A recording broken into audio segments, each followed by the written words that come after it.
Di para akong inaalon at nalulunod sa batikos ng mundo, sa kung ano lamang ang kaya ko.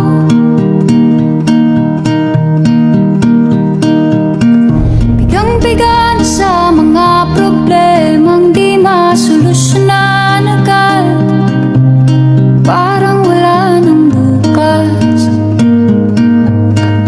Pwede bang umiwas?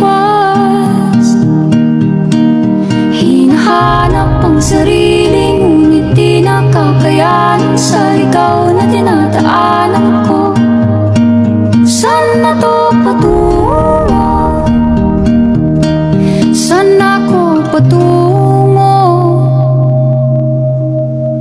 Dahan-dahan nating simulan muli ang paghakbang